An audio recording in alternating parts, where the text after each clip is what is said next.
What is going on, everybody, and welcome back to another edition of the Unreasonable Odds podcast, recording on Thursday, October 14th. It is week 6 in the NFL. It is the middle of October, which is literally the most wild sports betting time that you could possibly ask for. On the calendar, we got college football, we got NFL, we got MLB postseason, we got hockey that already started, we got NBA that's starting next week, we got college basketball that's starting next month. It does not get busier than this. Alongside my co-host, Steve Buchanan. Steve, hi, how are you? Great, doing just great. Great to hear that. And for the occasion of the most wonderful time of the year for sports bettors, we bring in a very special guest.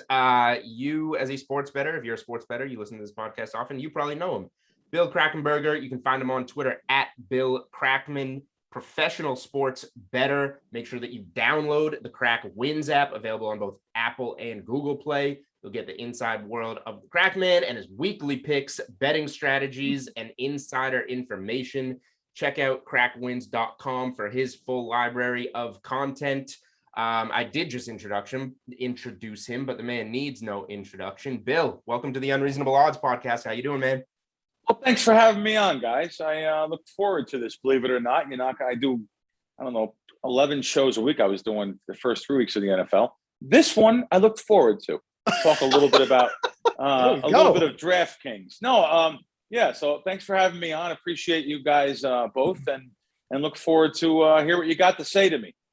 Of course, we're happy to have you here. So as we do with many of our guests, we start off with a little game called Know You Better. And I know that you're a guy that you sometimes don't even want to watch the games. You say that you don't know all the players in the NFL, stuff like that. Kudos to you for not sweating out some of these games.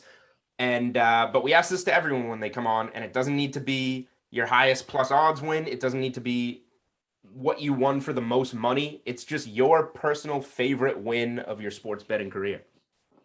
Well, yeah, when I filmed the show on Showtime called Action, I said that. I said, I don't know the players. I can't name 15 players in the NFL. Honestly, at that time, I couldn't. Now that I'm doing a lot more media, 3 years later, of course I can. But I don't have to, though, because that's not what people that want to watch games on ESPN and watch all the information out there. The NFL is the most covered sport. They have to know everything for their betting or whatever they do. My stuff comes from years of research, analytics. It's a really cool model that we've built for different sports, especially college basketball. Looking forward to that in about 3 weeks. But so anyway, I do now. I watch some more games now, especially on the weekends. My buddies all coming in town. I'm going to the Raiders game in a couple of weeks versus the Eagles. I went to a Raiders game earlier in the season. But it's tough to go to a game and bet the game and be with the fans and they're screaming and yelling. Even a sports book, very hard to be in a sports book for most people. It's fun and it's great, but I'd rather not do that. But going to my biggest win or my best win? No, that's not the question. It can be your biggest win, favorite win. Well, maybe it has a little personal spin to it. Who knows? I guess winning $500,000 was fun. I won, so I guess I got to put that on top. I haven't been asked this question in a couple of years. Cantor Gaming, when they first came to town, they were going to take over the world. Cantor Fitzgerald, New York, the big powerhouse. They came to town and had a contest and a big contest at the M. Cantor Fitzgerald. Cantor had a lot of different sports books in town here. William Hill, unfortunately, took over. They unfortunately took over. For someone like me, I'm not allowed to bet at William Hill for winning. Boom. Anyway, a little shot there. I hate sportsbooks to throw you out for winning. So you're allowed to bet at DraftKings. Oh yeah. Oh, we'll get to that. Oh God. Yeah, we'll get to that. So anyway, I won a contest there, and it went to the last week, week 16 NFL, $500K on the line for and I was in first place most of the season, 5 picks a week in the NFL. And it came down to the last week, though. It came down to almost the last game.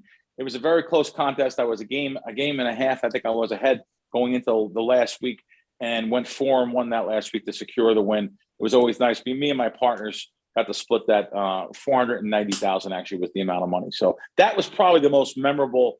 It's funny. You remember your bad beats more than your least We're I getting do. there. Yeah. Okay. Steve's got a Okay, question for you. Sure. So I always follow this up, and that's almost exactly what I say. Like sometimes when we ask this question, like, what's your favorite win? Like we'll get a couple pause for a couple seconds to get to think about it. So with you just saying that, I know that you're going to come out immediately with one of your worst losses, or the loss that just kind of sticks in your head all the time. Believe it or not, it's going to be shocking. It was a NASCAR race that I could think of right away. I had Sterling Marlin at 33-1 when the market was about 15-1, and easily winning the race, by the way. And the car started shimmying around the last turn 500 times around this oval, which I don't get that sport, to be honest with you. Anyway, shimmying, and me not even realizing, because I actually did watch the last couple laps, and the car ran out of gas right at the finish line. What? So, and the amount of money it was like 60, it was 66,000, three of us. So there's $22,000 it cost me. 66,000 it cost three of us that split the ticket. And that was a bad beat. I'm, watching and watching it run out of gas. I had a college basketball game once. I don't know the teams, but believe it or not, I think it was one of those Friday games that were back then. They were all Ivy League school on Fridays. It was like Brown or something. Anyway, I was like laying points. I was laying 11.5 points. They inbounded the ball with 7 seconds left, and the other team was letting them walk out the ball. And the guy, I'm laying 11.5. They're up by 12, and the guy went to celebrate that he won the game and threw the ball up in the air, and it landed in the basket behind him. What?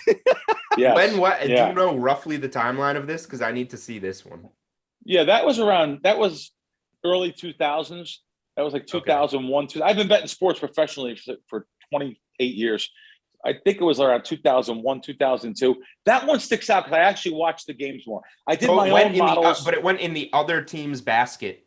Yes, they get celebration of winning. Celebration of winning. And back then it was like $3,000 or a $3,000 swing. I remember that being. It was a $3,000 swing. Yeah, that was a bad beat for me. Yeah, no, that was bad. That was bad. That was bankroll building years too. So it meant a lot of money to me. That's not like, that it does it now. $3,000 is a lot of money. I'm not saying that's like unheard of. I need to look that one up. Yeah. All right. So you have a whole team that has all these numbers and analytics, and you just said college basketball is one of your strengths. You're a professional sports bettor, so a lot goes into this, and obviously you have some kind of formula that isn't necessarily meant to be shared with everyone. You it's your profession, it's your secret. But what is something that you can share with people? Like if you want to go, like I said, when we do this, we had last Thursday night, the Seahawks Rams on Thursday Night Football. If I wanted to give you trends to make you think that the Seahawks should win or the Rams should win, I can spit a million numbers at you that would do just that. So with all the numbers floating around Twitter all over the place, like what is a trend or what is a number that you think still carries weight? Something that you like to focus on? Listen, you said a word it's taboo by me. I know a lot of people use it. I'm not a trend guy. I don't want to know what the team did the last 8 times they played each other from 2017 or 18 when it's a different squad. Let's go. I don't want to know. I don't want to know anything about that. You know who uses trends? Guys that are BSers, guys that try to sell stuff that are just trying to look for something. They're grasping for straws. Why they like a game? Why they're trends are garbage in my game. Now it could be a seasonal trend for the same season with the same squad, same coaching, same but I don't want to hear nothing going back the last decade on what a trend may be. This team versus that team. As a matter of fact, I'll buck the trends. I'll go against it. I'll return to the mean. Let the public all know what the trends are. I want to be on the bookmaker side against the public anyway, for sure. So I listen, every week I have to make 3 unique videos a week for 3 different companies or shows that I'm on, giving out strategies. It could be very, very tough, but so every week I'm teaching, so much so that I actually get my partners a little aggravated about 3 weeks ago, giving away something I shouldn't have gave away. I wasn't really thinking, but I'm a natural born teacher. I love helping people more than anything. I'm pretty happy in life right now where I'm at, and I try to let people learn off my 28-year career of sports betting. And before that, by the way, I was a stone cold sucker. I was a loser like everybody else. You know, when you grow up where I grow up, you know, well, I'm not saying you are not, but we can't help ourselves. We get caught up in all these. Look, I don't know where you guys live, but I was back in Jersey just now for like 7 of the last 8 weeks or 7 of the last 10 weeks. Everything is all advertisements on TV. It's all the sports books and the fans, and they show sports books. They show these beautiful girls in the background and different deals. It's easy to get caught up and say, I got to get involved in this. I got to bet this game. It's on TV tonight. I don't bet a game because it's on TV. I do this to support my family and my friends, enjoy life and be where I am. I don't do this because a game's on TV and I'm watching someone on TV say, oh, you got to bet with it, this and that. This is very, very model driven, back tested. This is nothing. This is not like when I was a kid, just guessing because I had a favorite player. Favorite players. I have no allegiance to anybody, any team, just like The Bronx Tale. It's a great movie. It's an old movie. When the kid came in, started crying at Mickey Mantle, and then the wise guy said, Mickey Mantle, see if your father can't pay the rent. See if Mickey Mantle will pay it for you. He won't. So I don't care. Say it's right. You think I care about any players or any teams or anything that happens after the game? I have, I used to love being a Met fan, though. When I was 86 Mets, I was, in grade school, high school, loving the Mets. I have no allegiance to anyone now. So sorry if I go off a little bit, guys. No, we love the tangent. And Steve, before you go and kind of go to the opposite side, which was kind of answered a little bit, but I'll just tell you. So we're both based in Boston. We do work out of DraftKings headquarters a lot here in downtown Boston. But we have the commercials. That's not like even just a New Jersey thing. We're waiting for legalization here in Massachusetts, which would be great. But you watch Monday Night Football or whatever, you see all these commercials for all the books. We see our own Jesse Cofield, the DraftKings commercials, 17 times a game. She's becoming very well known. But yeah, those are all on everywhere. Yeah, make it rain. That's what she says, right? There we go. I got a t-shirt that says that too. Oh yeah. Yeah. No, she's cool. I see her on there. And you guys are up there. It's funny. I was up in Boston at Encore Casino, really nice. They put me up there for a couple nights, and the people that I met in the casino that recognized me, they said to me they go to a DraftKings. So you're telling me that I know it's none of Massachusetts. Is there a state? There has to be, because they told me they went to DraftKings. Maybe New Hampshire. Is there a sports bet? Yeah, so it must not be too far, but anyway. Yeah. So DraftKings is legal. All the states that surround us, basically. Oh, okay. Yeah. So they're driving from Boston to go out of state, and Massachusetts, they have to get this. I mean, and I'm sure, I know it's on their way. It's on the way, but just like like New York, how can New York not have sports mobile betting? All these people are going across the George Washington Bridge and the Verrazano, not the Verrazano, into Jersey, no matter what. To bet sports, it's just ridiculous. The tunnels and bridges. So eventually we'll have betting in most of the states. I know we have a little over half now. We'll have it. You guys will have it. And I'll have you all in Gamblers Anonymous before you know it. So, the follow-up question is usually, what trends do you not pay attention to? You kind of answered it well by saying you pay attention to none of them, basically. And I think that what you said too brings a lot of credence, because one of the things that I can't stand too is especially like for MLB playoffs that's going on right now. This is how the Dodgers and Giants have matched up over the past 5 years. I could give, no craps about that at all. I don't care. Different staff, different team, just everything. The whole culture is different. So instead of asking that question, I more want to be in agreement with you about past stats, like in-season stats, in-season trends, totally have, those carry weight to me. And I would assume that would also is the same with you. It's funny. I just did a show before, and they were looking at, I was actually looking at something that here I'm saying about not being trendy and not being something that like that. But I'll tell you right away, I want to know how the San Fran Giants have done this year, not only at home, but the last 30 home games. And the same thing as the Dodgers, their last 30 road games. It's amazing these teams how good they've been all year. Yeah. San Fran at home, and equally almost as good the Dodgers away. So this is going to be a really, really fun matchup tonight. We actually favor. I usually don't. I hate giving picks away. I hate doing it on air and stuff. People judge you by one game, but I actually like San Fran a little bit. I'm with you. Yeah, I think the first 5 is really good value. I thought it would come out. I shouldn't say really good value. I think there's some value on the first 5 of the game. And I thought it was going to be a little bit higher this game. I thought it would come out like minus 115. I see 105s, minus 1, which is basically a pick 'em game. And matter of fact, I checked DraftKings. DraftKings had minus 105 on San Fran about an hour ago anyway. So I think that's a pretty interesting. This is a good game. It's a fun game. Think about everyone's eyes are going to be on this game, except for myself. I'm going to a concert tonight that I had planned, so I can't help it. But should be a fun night. I will say really quick. I mean, we'll see when people listen to this. People are going to listen to this all the way through Sunday and hopefully Monday and listen for NFL stuff. Cool. But if you are listening in before first pitch on Thursday, right after we get this podcast out, as we record on Thursday afternoon, San Fran's now minus 115 on the money line at DraftKings. Dodgers minus 105. Oh, wow. I do want to look at, let's see. Okay. I'm looking myself now as we're speaking. Sorry, First five's in favor of San Fran too. I kind of agree. I want to play San Fran first 5 if I play anything on this game. I have a very small Dodgers World Series ticket from February in pocket.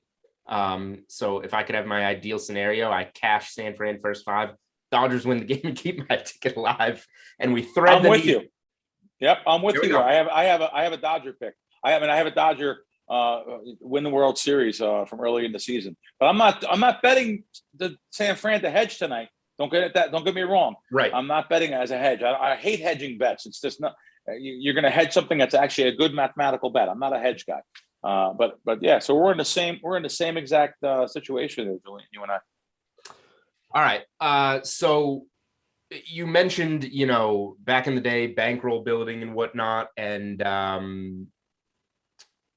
lot of people are getting into it with states becoming legal, with sports betting becoming more popular. There are a lot of new sports bettors now, people getting into it. And, you talked about your bad beat there in that basketball game. Like that was me when I was, let's say 10 years ago. I'm a couple years out of college, betting $20-25 on Thursday night football, Monday night football, because I want to have a couple beers and watch the game. That's what casual bettors like to do and whatnot. Over the years, I've gotten more serious about it, obviously, but bankroll building, being responsible, and not, betting more than you can afford. Those are obviously the answers to this question that everybody gives, but advice for new sports bettors with so many people getting into this. You like to teach. This is your teaching moment. You don't. Excellent points, by the way. And that is what everyone talks about, percentage of bankroll, which I talk about too. People don't realize that you really can't bet above your head, because here's what happens. Even if you have an edge like me, and I have an edge without a doubt, when I give something out, or talking about college basketball games. Oh God, talking about these college football totals.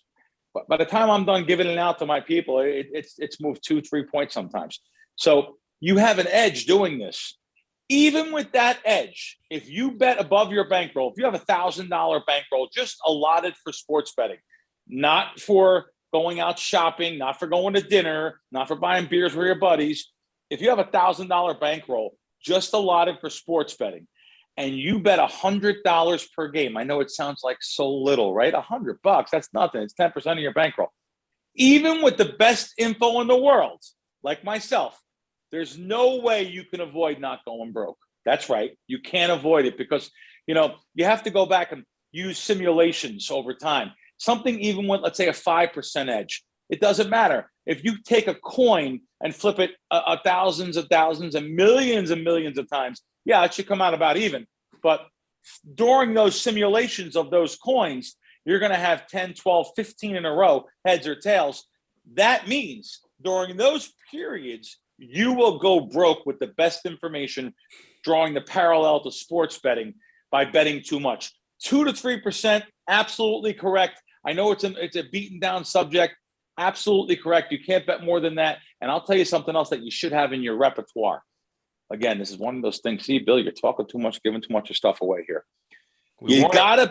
all right, listen, like these nights, like Thursday night, Sunday night, Monday night, there is some low-hanging fruit. And I hope I don't give my own edge away here at DraftKings. There is some low-hanging fruit at these new sports books that have entered the country when it comes to proposition bets. I'll just tell you, keep an eye on the props. Even though they're a little bit more juice, they're beatable. They're beatable. I don't know hardly anyone that can beat NFL sides. So in other words, the side versus side. I know I could beat totals. I know I can destroy proposition bets. I don't know so much anyone that could beat sides. It's the biggest talked about subject of the week. Everyone loves to bet. Tampa Bay and the Eagles. Wow, we got to bet Tampa. We love it. Listen, sharpest guys in the world that I know, when I'm around a lot of different sharp sports betting syndicates, most of them avoid sides. 95% of them avoid sides. That's how hard it is to beat the NFL. But stick to those props. You could do some market handicapping, by the way. Just look at the marquee players. Put yourself inside of the trader's mind. I'll use DraftKings. Put yourself inside of the traders' minds at DraftKings. How much money are they getting on Tom Brady and over on the marquee players in the NFL? Well, they're forced to overmove, even though they want the side. They're looking to bet. They're looking to have the side of the unders on a lot of the player props, but they're forced to move that line so high because those little bets, and let's face it, the average bet in this country is like $75, $50. So you think about that on volume, though. There's so much new money in this market, like you said, so many new people play in the market. On volume, that equals tens of thousands, hundreds of thousands of dollars of exposure. If they, as market makers and as risk in the risk management department, they have to overmove those lines on certain things. Take a look at it, guys, and people that are watching.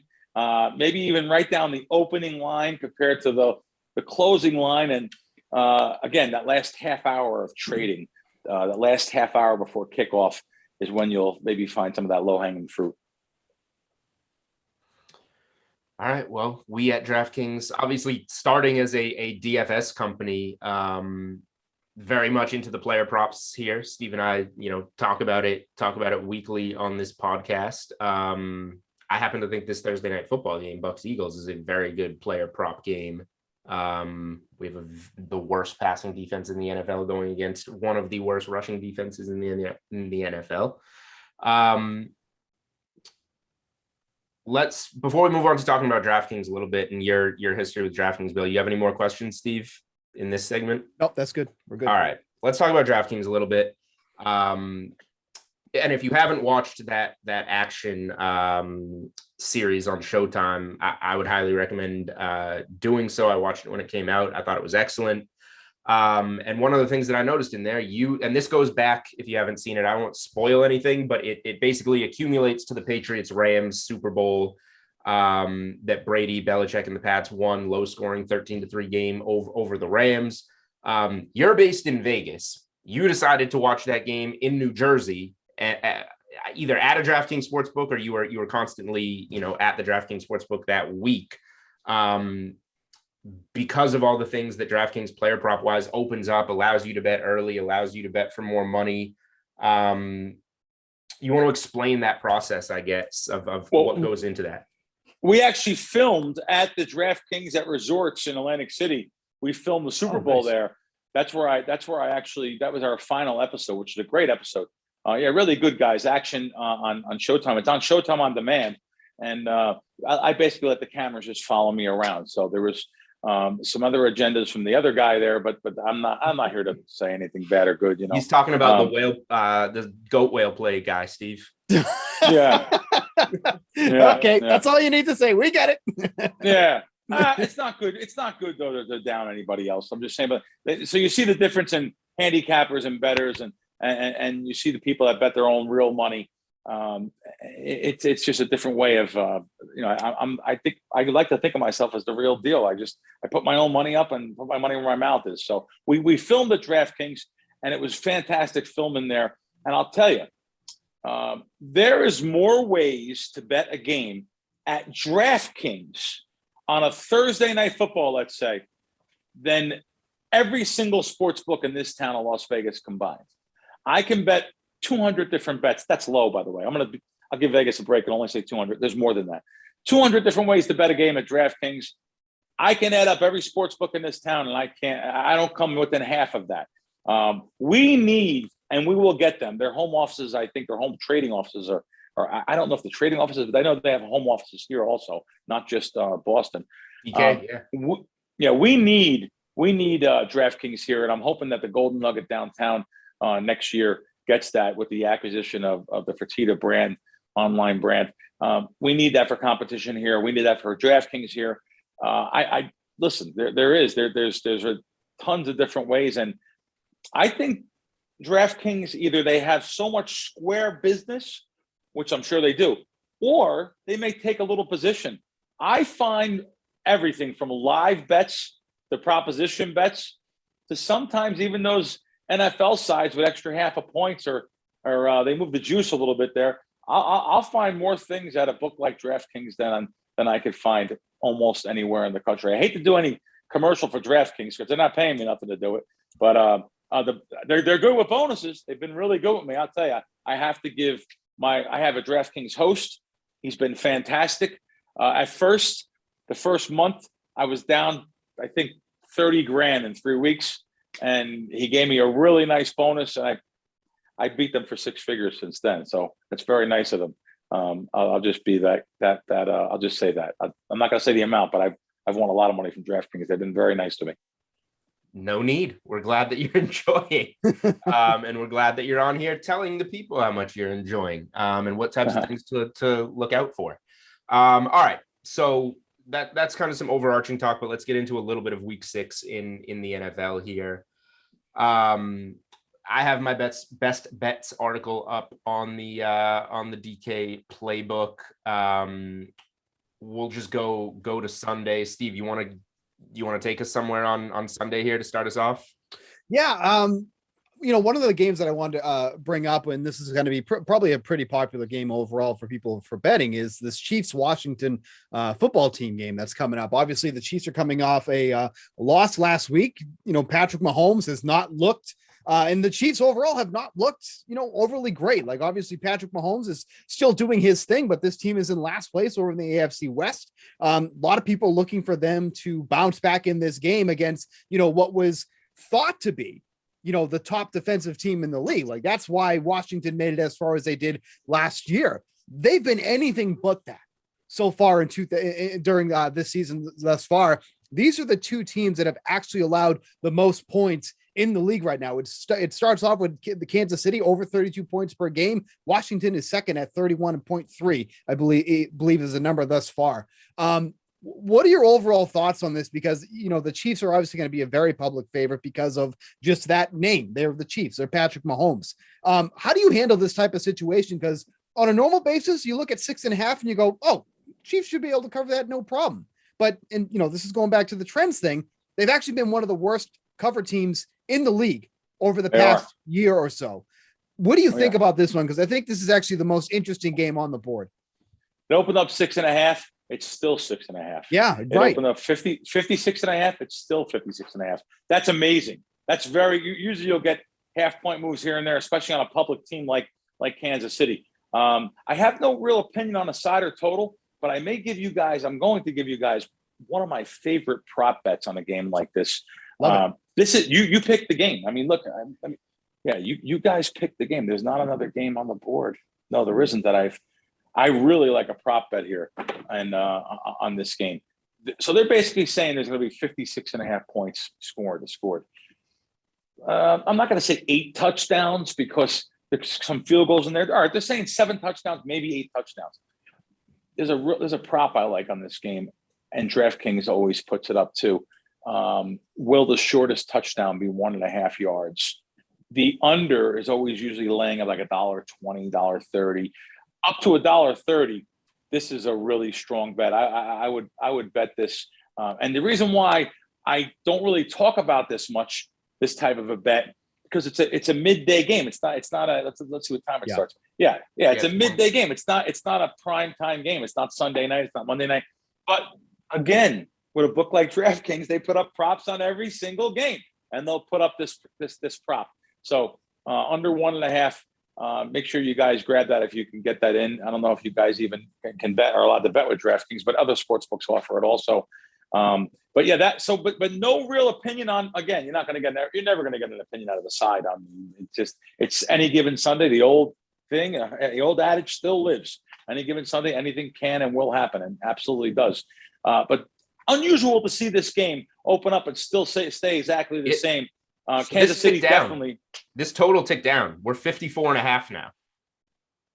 2 points. Well, it's funny because I just took a picture of the live line. Unless I'm seeing something wrong here, I got the live line at. You know what? I'm looking at some of the other sports books that I go by. There's a couple sports books I use as indicators. I'm sorry to say DraftKings is not one of them. But that's because they have the fan base they have. I understand. So I look at a sports book that opened up 55.5 and it's 55.5 under 16 right now. But you're right. Some of the other sports books are 55, 54, 54.5. You're absolutely right. It did go down a little bit. This is very recent though, as we record this on Thursday. Okay. Afternoon. Yeah. I took a picture of these. This is my Don Best screen. I took a picture right before we went on air. Which it's a live odd screen. I will say in my best bets article, I didn't see this going down to 54.5. I thought it was going to be at like 55. Pace wise, points wise, defense wise, like I'm over here. I think that I've seen what I need to see from the Chiefs defense. It's that bad. That I feel that a mediocre at best Washington offense is going to find what it needs to find here, and that Patrick Mahomes, coming off a loss, knows his defense stinks, knows he has to put up points on the road against the second worst scoring defense in the NFL, and will be able to get his. So I'm over here in this game. And I'll say I don't bet many totals. I've done decent with totals this year. I'm generally not as good at it. So this is one that I'm over on Chiefs Washington. You were kind of hinting towards that on Monday, Steve.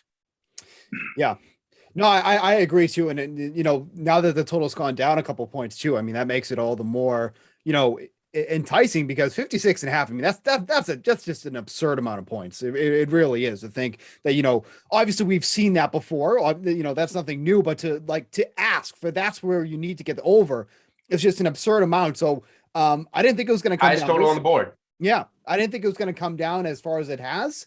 Which makes me actually feel a little bit worse about it now that it's down to 54.5. But I mean, that's something that I was definitely looking at. I agree with you. You could bet over on games now, guys. Unlike years ago, I was an under player. I could bet over on games now.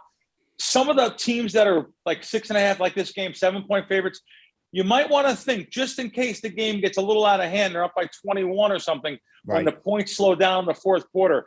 I tend to favor betting over first half more than over full game on a particular game like this type of game, just to let you know. That's a great tidbit, actually. I think that's actually really important too, because of the point that you just made too. If one of these games or one of these teams, and this is that type of scenario with the amount of points that both sides are giving up, if the Chiefs come out and dominate in the first half, then that type of scenario would make sense. I think that's actually a really good point there.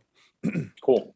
All right, let's talk about these garbage games that we're getting over in London early Sunday mornings every week. We go from Jets, Falcons to Dolphins, Jaguars. Jaguars have a lot going on, clouding their entire season, let's say. Quite a distraction. Rookie head coach, rookie quarterback, now going over for an international game. Dolphins get smoked by Tom Brady and the Bucs the week before. This one opens 3. I think it ticks to 3.5. Now on DraftKings, we're back to -3 at -105. Bill, you don't play sides, so I know that you have no. Yeah, but very rarely do I play sides anyway. I don't even know. I know Brissett got hurt. So did they name Tua definitely the starting quarterback yet? I don't even know. But so this is an interesting. Not yet. Okay, this is an interesting game though. It's this game deserves to be on at 6:30 in the morning Vegas time. So they picked the right one about that for across the pond this week. I don't like these games, by the way, when they're overseas. It just it makes it harder to get a real sense of what's going on with the travel and just everything. And not listen, okay, for Miami, Jacksonville, it's a 6-hour plane ride, whatever it may be. It's like maybe like going across the country, but I don't know. Just these games never feel right to me. I hate 6:30 in the morning football. I am sure though that the sports books probably like it because they get a TV game early in the morning that all the degens can watch and bet on. So Steve and I will be in the DraftKings office preparing for our Sunday show, The Sweat, and I will be sweating out as long as they have a quarterback. If Brissett or Tua plays, I will be sweating out Dolphins -3 in this game because I'm just going to keep fading the Jags. I think that Urban Meyer is a joke. I think Trevor Lawrence can be good, but isn't there yet, shouldn't be there yet with the coaching he has, with the pieces he has. I'm rooting for you. You play plenty of sides. You play sides on this podcast. No, of course. I understand. Steve, are you betting we didn't touch last week in London. Are you getting in on this one? No, I'm kind of on the same thing here. Too early for me. And the last thing I want to be sweating is a Dolphins Jaguars game. So I am totally fine with not doing that at 9:30 in the morning. I'm doing it. All right. Couple other games that I want to talk about. Let's see. What should we go for order here? Let's go Cardinals Browns. Again, I'm talking about two sides here, but it's more, I want opinions here because I think these are two interesting games.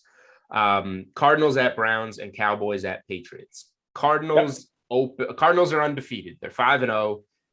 Kyler Murray, that offense is slinging it. They open up 3-point dogs in Cleveland, who just gave up whatever it was, 47 points at the Chargers, lose a road game. Every, let's call them square better, sees the 5-0 Cardinals here, wants the +3, wants the +150 money line. How can a 5-0 team be underdogs to a team like the Browns, whose quarterback is hurt, or just gave up 1 million points and lost? This is one of the ones that I see and remember. The Cardinals aren't supposed to be 5-0. They squeaked by Minnesota. They're eventually clearly going to trip up. The Browns need a win to keep up with the Ravens. They're at home. They have the pass rushers to go after Kyler Murray, who got a little bit dinged up in that win over the Niners last week. I said I didn't have a stance on this game on Monday. I'm now Browns -3. I bet it at -105. It's moved to -120 on DraftKings. I think the Browns this is going to be, here's the question after all of that. This is going to be a classic pros versus Joes game, I feel like. Is that right, Bill? Yeah, you got a good line. You got -3, -05? Yep. You got a really yesterday when I wrote it up for best bets. Yep. Yeah. You're a wise guy. You got a good line there. First time somebody said that on this podcast. Well, I mean, look, I look at 3 sports books, by the way. I'm not going to mention who. My indicators are real important to me. -3, -17, -3, -15, and -3.5 dog 15. So you got a really good line. And you're on a side that's not going to be the fan side. You're absolutely right. All the fans, and I hate to call them squares, but they're like, how can this be? Just like you said, this will be a fun game to watch. Last couple of years, Cleveland, they're touted as this great team, and everyone's like, oh man, they're going to go to the Super Bowl. They're going to, and not that they're a bad team, but look what they did last week. First, they're giving up all these points to us at Chargers. And just, you can't go by 1 week. I understand that. So I'm interested to see how this game plays out. I'm not going to have a side on it. I didn't even bet a total on it. It opened up 54 and really got hit way down to 49.5. This game really got a favor to the under here. So too late to bet. I hate when you look at a game after and say, oh, the under, I agree, I'm going to bet under when it moved 5 points. I'm not one to do that at all. If anything, the other way is the only way you can bet after something moves so much. So I'll be rooting for you again. This is a good line you got, and I'll be rooting for Cleveland because I have no dog in the fight there, and I don't have anything in the. We have a big pool out here, $6 million winner take all survivor pool. I'm not using that game either. So there you go. Yeah, no, I wouldn't be using that game for a survivor pool either. Yeah. Steve, anything on this game? No, I mean, I think it's I think he's absolutely right saying, this is going to be a a game of against the sides. Like everybody sees that +3 on the Cardinals. They go, how can that be? This team's undefeated. They're on the road. And that's going to be and especially with the odds that you're getting +150 on the money line, you look at that and you go, why would I not take that? But obviously the lines are set as they are for good reason too. This is going to be a game that either, the books are going to be not too happy with, or the books are going to be like, this is exactly how it played out. I think it's not going to be a close one. That's going to be one side or the other on that one. So let me say this before we move on to another game. And Steve does this all the time. I do this all the time. Bill, I don't know if you've seen this, but you can keep an eye out for it. DK Sportsbook does provide us with the betting splits at certain times of the week for public information for us to put out on Twitter. So Steve and I did get an email with this morning, Thursday morning, and I tweeted it out. This is as of, I don't know, maybe 10 a.m., 11 a.m. 11 this morning. 11 East Coast time on Thursday morning. We have, this is spread, 75% of the tickets on the Cardinals, 25% of the tickets on the Browns, yet the money is 54 Arizona, 46 Cleveland. So the big ones are coming in. I love those. I didn't know DraftKings did this. Steve and I both. Steve and I both. So it's not, you can't find it at the certain moment that you want to find it necessarily. Right. It's not live updated, but each morning leading up to NFL, like Thursday, Friday, Saturday, Sunday, both Steve and I will have on Twitter the splits from that morning. It has totals and money lines. One of the biggest questions I get is this question: Where do I go to find real splits, real money that's coming in? I didn't know DraftKings did this, so this will be my answer from now on. There are some sports books that put them out there. I did not know DraftKings was one of them. They're putting out, and the best thing that Julian said there was the money is more important than the tickets, right?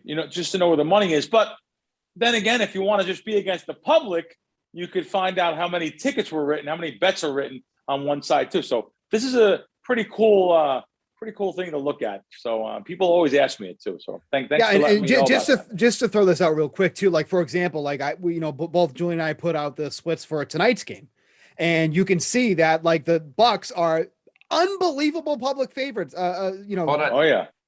Bill, you want to guess at DraftKings as of Thursday morning, percent of bets, percent of handle on Tampa? I would think it's at least 75, probably 79%. 90%. Wow. 90% of the money going on money or tickets? 90% of the bets, 93% of the handle. Oh my God. Oh my God. Jesus. That's amazing. People like Tom Brady. Yeah. Me and Steve included, but not enough to bet. He's not even 100%. He's gonna have his hand wrapped. I don't know. He's not even 100%. So I'm with you. Listen, last night I seen here in town they hung a 7.5, one of the sports books in town. I will bet NFL sides when I can get a little half a point on key numbers, because I know that shouldn't be the number. So there was like some 6.5s out there, minus 20 or something, but 7 dog money and 7.5 flat was a really good number here. Very ugly team. I know they are the Eagles, but hey, they went into Carolina and won. They hung with a couple weeks ago. They hung with the Chiefs. I thought they were going to, every time Kansas City got a touchdown, the Eagles came right back, even though in the end, Kansas City did have one of their rare covers. So I listen, I'm going to bet against, I actually recommend betting against the public here and see where that split is tomorrow. Also, now will you guys tweet that out? Also, the splits tomorrow. Yeah, I'll send you an example tweet. But awesome. Yeah, Steve and I daily will tweet out some kind of splits from draft. I'd love to. I'll retweet one of them. Love that. So that's cool. Oh God, what was my thought process here? Oh, we were just talking Thursday Night Football. I did want to say, if you listen to this podcast before Thursday Night Football kicks off, you just said Tom Brady, hand wrapped up, short week on the road against an awful run defense. Leonard Fournette, over 62.5 yards it was rushing when I wrote it up this morning. There's your Thursday night talk. We said we weren't going to do Thursday night talk. Last game before we get out of here that I wanted to talk about, our New England Patriots here, not doing so hot, squeaked past Houston last week. This spot reminds me exactly of the perception couldn't be lower on the Patriots. They covered against the Bucks. My take there was that Tom Brady was going to come in and eviscerate the Patriots, and it was going to be that type of game. Didn't wind up happening. I think the pressure from the day got to him. The weather from the day got to him. I didn't lay the points with Tampa. I had them in teasers. They got through. This game, the Patriots were 4-4 on DraftKings for a bit, 4-point home dogs. The look ahead line here was 1. So you're getting some value on the Patriots if you like look ahead lines. Now, on the splits that I tweeted out, 14% of the bets and 19% of the money is on the Patriots. But this has gone from +4. When I tweeted out the splits, it was 3.5. It's now 3. Yep. This is what you call reverse line movement. What does that type of stuff mean to you, Bill, when it comes to that? You know, the tickets and the money are all on the Cowboys, but the numbers going the other way. Yeah, this is that game you're talking about, that primetime game. I think it was the Sunday night game when the Bucks went into New England. Yep. That was a big game for New England. Just missing that field goal at the end and all the money. I bet you the splits there were also that close to 90% on the Bucks that night. It was like 95. And that, by the way, the Patriots Bucks game was the 3rd most bet game in terms of handle in DraftKings Sportsbook history, behind last year's AFC title game and Super Bowl. I would have bought stock the next day. They had early in the morning. I would have had it. They had to clean up there. As a matter of fact, they really would have cleaned up if the Patriots would have made that field goal and won the game. Right. Because that would have knocked all the teasers out. That would have knocked the money lines out. Yes. Again, I'm a Patriots fan, and I'm glad that missed. I had some good money on Tampa in the teasers. Yeah. And we talked so on Mondays, we talked to Johnny Avello on this podcast and get behind the scenes at DK Sportsbook. And he came on and pretty much echoed what you just said. Yeah, that would have been one of the biggest games in NFL betting history for the sportsbooks nationwide, actually. That's how much money people were betting on Tampa that game. This particular game, too, Dallas clearly the best in their division right now. And they're playing really good football. New England, though, as a home dog here, I don't know. I'd probably tend to lean to the New England side. I'd like to get that 4, though, if I was looking at the game to bet. Should be a good game. But the over actually went up, too. I think it opened 48.5 to 51.5 now. They're expecting this. This might be the game of the week here. So looking forward to see what happens here. New England needs this game, too, believe it or not, even though it's not being talked about like that, but New England needs this game. Home dog here. I'd be inclined to go against any of the public here again and probably go towards the dog here. So, Steve, I told you on Monday, by the way, so I got this at 4. I'm plugging my nose. I'm taking Pats +4. I wanted 4.5, and I saw it starting to move. I said, all right, I got to get the 4. Plugging my nose. I get to root for the team that I'm a fan of in this scenario. It's gross. The Patriots stink. I think they win this game at home against the Cowboys. I mean, I think the Patriots are a pretty appealing teaser piece this week. If you want to get them up to +9, getting obviously through those key numbers and all, but I'm so undecided on this game because like the eyeball test says that the Cowboys should wreck New England in this one. Has a really bad offensive line, is struggling. Dak Prescott looks, better than ever at this point. Zeke Elliott and Tony Pollard, the 50-50 split is working out so well because A, it's keeping Zeke healthy, and B, it's kind of showing off the problems that Pollard has that we never really saw because Pollard's actually been getting the one that's getting the receiving work, and he's getting some of that goal line work too. And that just brings another weapon to that Cowboys team that just seems to be has an indisposable amount of them. Dalton Schultz getting in the mix there at tight end too. So my heart says Cowboys, but like this would just be such a classic New England spot to not only cover, but to win this game outright. So I'm probably just sticking to Patriots as a teaser leg in this one, but I don't feel great about taking a side, either side in this sense. All right. That leads me into one last question for you, Bill, before we get you out of here, because I know we're running long. This week, I do not have a teaser. That is new for me. We are a big teaser podcast, the both of us. I taught Steve what a teaser was 2 or 3 years ago. He's like, oh, that sounds dumb. Guy can't stop teasing games now. Juice is all over the place in the industry. It used to be a lot better. DraftKings is pretty fair, I think, with the -120 for 6-point teasers that they put out there. 110 would be, great to get standard juice, but other, you can find 130s, 140s out there that are ridiculous. So taking some of those, 6.5, 7-point favorites down to the money line where you get the minus 120, where if you're building a money line parlay, it's like minus 185.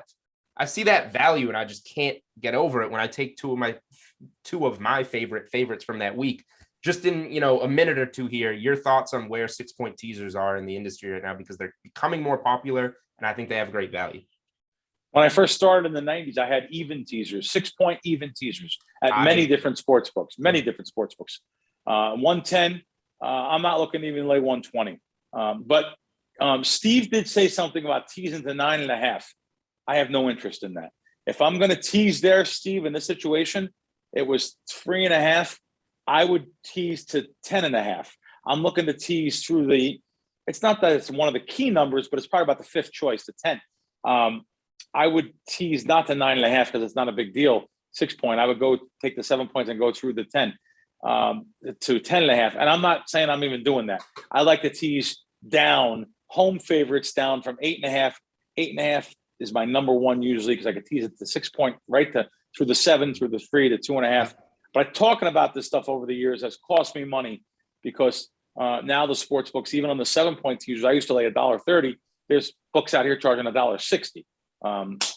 I just like they should just use a mask and a gun. $1.60, it's ridiculous. But I mean, it's really, I can't beat teasers at $1.60. So anyway, I would tease. If you're going to tease, you're already getting 3.5 points. So you're already through the keyest number in the NFL, the 3. If you're going to tease it through the 7, okay, but 9 is not a key number. 8 is not a key number. I would go to the 10.5 if I have to. But I enjoy teasers. I enjoy teasing the home favorites down through those key numbers. And rarely will I tease road teams, but sometimes I will on the road. Also, big favorites like that on the road, like you said, the Bucks, when you tease them over New England. I like the teaser when I'm teasing home teams down. And you're right, DraftKings at $1.20. That's industry standard now. 6 points, $1.20. There's one out here that charges $1.30. So, like you said, so. Well, good stuff, guys. I really appreciate you having me on. I am also, getting out of here too. We have a nice long show here for the fans, and I really appreciate you guys bringing me on. It was a fun time. Yeah, of course. So we want to really quick. We are asking a question. We gave away 50 tickets to the Millionaire Maker last week on DraftKings. We're giving away 50 more tickets this week, but this week you got to listen to the podcast to get it. So you just DM the answer to the Unreasonable Odds podcast Twitter handle at Unreasonable Odd. It's not a tough trivia question. You don't have to go do anything too tough. How many Super Bowls has Tom Brady won? How many Super Bowls has Tom Brady won? You are going to DM that answer to the Unreasonable Odds at Unreasonable Odd Twitter handle, and we will be selecting 50 winners to receive a ticket to this week's Millionaire Maker on DraftKings. So go ahead and 50 is a lot. We're gonna have a lot of winners. Go ahead and do that. Bill, thanks again for joining us. You can follow him on Twitter at Bill Crackman. Crackwins app, crackwins.com. He's all over the place. And yes, I will make sure to send you those betting splits so that you have those at your fingertips moving forward. Thanks a lot, Bill. Thanks, man. Thank you both, guys. Appreciate it. Have a great day. Have a great week. And with that said, we are going to kick it right now. You might have seen this. A man on DraftKings Sportsbook used a $25 bet to land himself $49,000. We are going to go ahead and talk to that man right now. All right, welcome back to the Unreasonable Odds podcast. We have a very, very, very special guest on the show today, a very unique guest. This might be our first time having a big time winner on the show. And if you were on Twitter or social media all throughout the weekend during week 5, you probably saw the absolutely insane 15-leg parlay that our dude Paul Butterworth had over the weekend and cashed out the entire thing, $49,293. And don't forget the 65 cents. Okay. Don't want to shortchange him at all, but he earned that on a $25 parlay. He is here on the show. Paul, first and foremost, how are you feeling being just under 50K richer as we record this podcast? It feels pretty good. I get to use that money to get some heart palpitation things going due to that Monday night game. Yeah, that was unbelievable. So let's kind of go through that here. So real quickly, you made this massive 15 leg parlay. Just throw some fun money on that, $25. If it hits, it's obviously incredible. But the idea here is that it probably doesn't hit, but the thrill of winning that big time money is obviously the appeal here. Kind of talk us through your Monday, because the only thing that you needed to hit was the Ravens. Okay. Now you get all through Sunday. Everything is great right at this point. You've hit 14 of the 15 legs so far. First and foremost, how do you sleep Sunday night? And take us through Monday and your whole thought process through the whole thing here. So the story actually starts on Friday night. Do you guys want me to go back up that far? Of course. Oh, yeah. We want the whole thing. So yeah, it's this incredible chain of events that took place. My girlfriend just graduated nursing school, so I had to fly to Denver to pack up the U-Haul and move it over. So Friday night after work, fly to Denver, land, and our plane gets delayed because someone else on the ramp at Denver, there's like an unruly passenger. So we're on the ramp for 45 minutes just waiting to park so I can get off the plane. And I'm with some friends that are there to help me, Dustin and Rob, and Dustin's wife, Kendra. They're like, hey, we're in Colorado. You can gamble here. So we pulled up the DraftKings app and we're like, oh, hey, yeah, it does work. So we're like, all right, yeah, let's throw some fun money on it. And so I just randomly picked, the 15 games, didn't really put a whole lot of thought into it. Because like at this point, the pilot's like, all right, we're going to be moving any minute now. So it's like, oh, I need to hurry, make the picks. Then didn't even think about it until Sunday night. Didn't even look at it because it's such a crazy, like, expect to lose. No chance it's going to hit.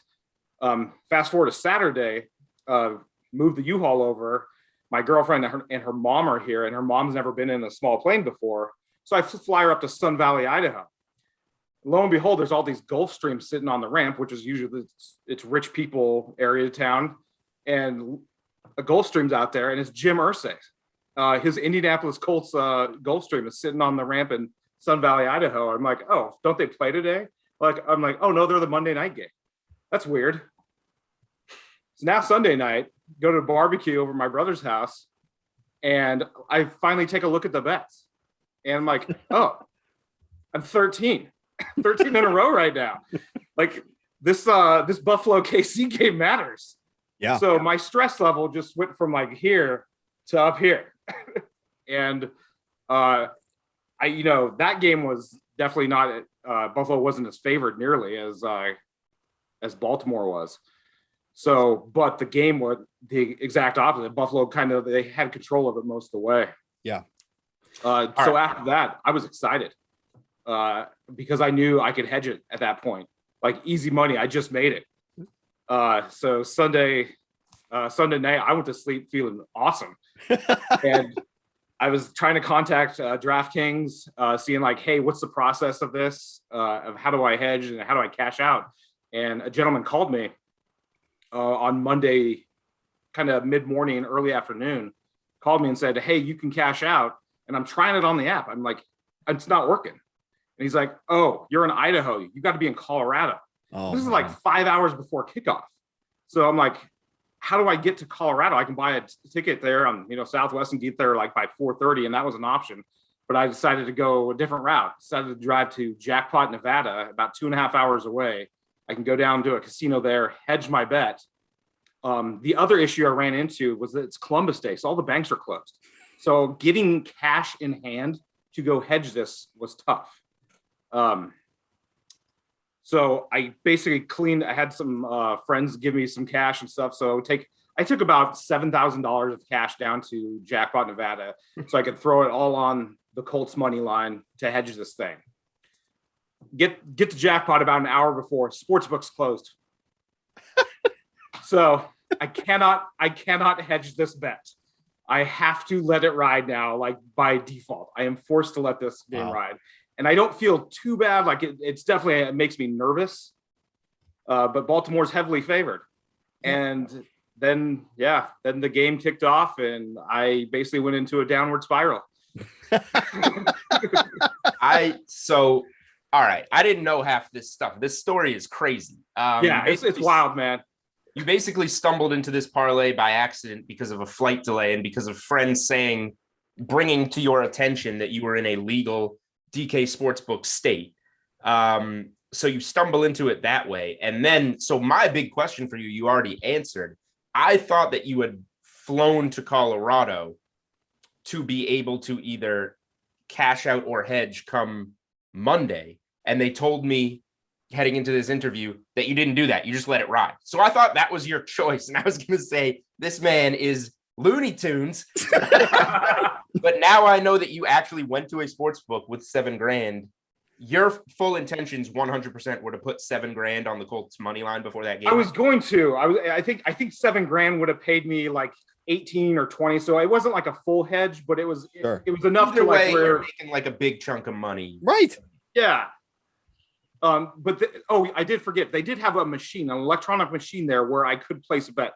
So I actually got to throw in money to that, but it capped me out at $2,000. So the $2,000, which I have this ticket right here, $2,000 would have paid me $7,900. So it would have been a $5,900, take instead of the $50,000. So I wasn't too pleased with it, with the machine capping me.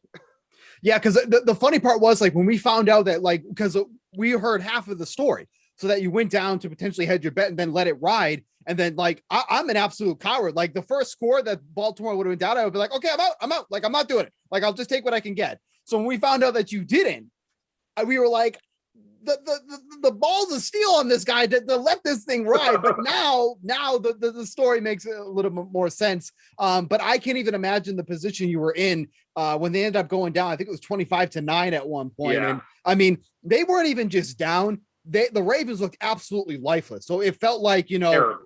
and I mean, here I am, worrying about my teaser leg for the Ravens because I have them down to 1. Like that's what Julian and I are worrying about. Here's you, looking to, cash in on, almost 50K. And, Julian and I are like, oh man, we're going to lose our little teaser pieces for this week. I was just going to say, I wasn't very happy about a couple $100 on a Ravens team. I was like, man, they're not even going to come through. And they came back and I felt pretty good about it. So I can't imagine from your side of the table, man.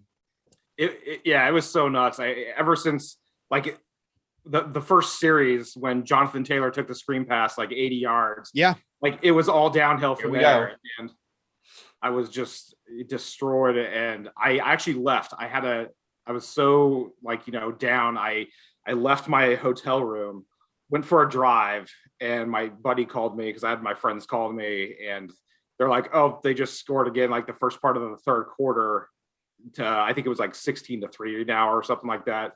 So I was like, "All right." I walk back into my hotel room, and I'm like, I'm hoping my girlfriend doesn't have the game on, but she does, and she's excited. She's like, "Oh, Baltimore's about to score." I'm like, really? Oh, yeah. And I literally walked in on the play where Lamar Jackson fumbled and they housed it the other way. It got called back, but then they scored anyway. But yeah, that's the play I walked in on. And I'm just like, head down. Yeah. This can't be happening. Like, on and social there's nothing media, I can do about it. On social media, when that play happened, that's when everybody called the team dead. Like that game was over. Like that was it. So I can only imagine, the feelings that you have going through that and to watch that with so much riding on this, because, at the end of the day, hitting a 15-leg parlay is like next to nothing. Okay. I mean, let's just be totally honest. So for you to get that far and, have it break on what was a heavily favored team against the Colts that week, I mean, that's just incredible with how they came out. But, this story has a happy ending. You did end up cashing that. So just bring me through the last, let's say, 4 minutes of that game where the tides really kind of shifted. Yeah. So I want to say I tried to rewatch the highlights today too, so I could have a little bit of memory. But let me tell you this really quick before you even go. Yeah. Baltimore needed 2 touchdowns, both with the 2-point conversions, right, and needed a blocked field goal, and then eventually, obviously, the missed field goal to get it to overtime to get you there. And then to confirm the win, needed to score a 3rd touchdown to get the win and not give the Colts the ball with a chance to win the game or tie the game, which off the top of my head, we're looking at well under a 1% chance of these things combining to happen. It was like 2-point conversions and to keep Indianapolis from scoring. And Carson Wentz was looking like Tom Brady all night. So it was tough. But tell me, so what did you watch live the last like 4 or 5 minutes of regulation? I did. Yeah, I watched like the most of the third quarter and fourth quarter live. All right. So you I need to hear what you're thinking, what you're doing with like when these field goals are going up and it's block, miss. Ravens are getting into the end zone. If you include the 2-point conversions, 5 times in the last like 4 minutes of that game in overtime, they got into the end zone. Like, how is this last end of the game going with overtime? I didn't feel a glimmer of hope until it was a 1-score game. So when they scored to make it like 25-10 or something, whenever the Ravens got that touchdown in the second half, and they got the 2-point conversion, like I was still dead inside. Like it was such a long shot, like you said. It's not going to happen. But my girlfriend, bless her, I love her to death, is just cheering. She's like, "They're going to do it, baby." And I'm just like, "No, they're not." Like, this isn't happening. But yeah, once it got to that 1-score difference, then I got kind of excited, and it's like, okay, it's looking good. Baltimore's moving the ball. And then the issue was at the very end when they scored and got the 2-point conversion with 50 seconds left. It was like, Carson Wentz is still just slinging it wherever he wants. And sure enough, they move right down the field, and then the personal foul just was a stake in my heart. Like, it just like, no. But God bless Rodrigo Blankenship, man. Well, let's talk about that. You are being thankful to the man that kind of opened the door for you here. You tweeted out that you won the 15-leg parlay on DK Sportsbook and that you'll be donating $2,500 to Rodrigo's charity of choice. Awesome. Right. That's awesome. That's awesome, man. So I've reached out to the Ravens social media platforms, Lamar Jackson's platform, and also the Colts. And this is obviously a blessing, and I always believe in sharing because I think that's the right thing to do. So yeah, I want to give $2,500 to either Lamar Jackson or Calais Campbell's charity, as well as Rodrigo Blankenship. But the problem is nobody's write me back, so it's tougher than I thought. Just trying to be a nice guy, give some money away, man. Right. I mean, if he was being a jerk, he'd probably get a response immediately, right? So, but he's trying to take the nice route, and then it is all right. So you kind of told us about how you want to do the charity thing, which I think it is awesome. Like I think that's a really good message to put out there as well. Do you have any other plans for what you want to do after this? Obviously, people love paying off bills. I that's a favorite hobby of mine. I love doing that when the extra money comes in. Any other plans, vacations, or anything like that you're thinking about? Double down. Let's go. 20-game parlay. No, the obvious answer is to put $49,000 on a 15-leg parlay this week. Totally. Yeah, something's got to get me on that ride with Jeff Bezos and Will Shatner, right? There we go. Got to dream big. Well, hey, listen, man, we appreciate you coming on, Paul. What an incredible win, incredible story here. Obviously anybody who wins this type of parlay is amazing enough, but like the backstory that went into this, you trying to hedge, getting down there, everything about it. Loved the story so much, and really appreciate you coming on, man. We really enjoy listening to this. Hey, appreciate you guys having me on. It's been fun. All right, man, I appreciate it. All right, more unreasonable odds coming up right after this. All right, some insane stories there from Paul. A lot of things that I didn't know about that parlay, including his inability to hedge, it sounds like. So congrats to him on the hit. Before we get out of here on Unreasonable Odds, obviously you want to make sure to DM us with the answer. How many Super Bowls has Tom Brady won? Be eligible to win a Millionaire Maker ticket. Also, NBA coming next week. My Tuesday NBA Best Bets article is going to link you directly to Monday's Unreasonable Odds podcast. I'm going to have a side on both games on Tuesday night. NBA opening night, Tuesday, October 19th. We have the Nets playing at the Bucks. We have the Warriors playing at the Lakers. I will have a best bet on a side for each game. That will only be available in Monday's Unreasonable Odds podcast. You're going to want to listen into that show. For Tuesday's NBA best bets, a couple of great primetime games to get the season started. And finally, before we wrap, we got to go back to college football best bets. Last week, it was Alabama first half. They not only lose the half, they lose the game. Pretty embarrassing stuff. That makes me love Alabama 10 times more this week. They're on the road at Mississippi State. I know the defense had some issues. We got Alabama in the college football best bets article. Minus 120 on the juice, but minus 10 first half at Mississippi State. Alabama is going to come out ready for this game. They cannot not come out ready for this game. After what happened last week, they lose one more game, even have a sloppy win if there's good enough teams out there. This team might not make the college football playoff, which is, ludicrous as of just a week ago. Alabama minus 10 first half at minus 120. College football best bet. We're going right back to it for week 7. All right, that'll do it for this lengthy edition of the Unreasonable Odds podcast. Thank you to Bill. Thank you to Paul. For Steve Buchanan, I'm Julian Edlow. We will talk to you guys on Monday.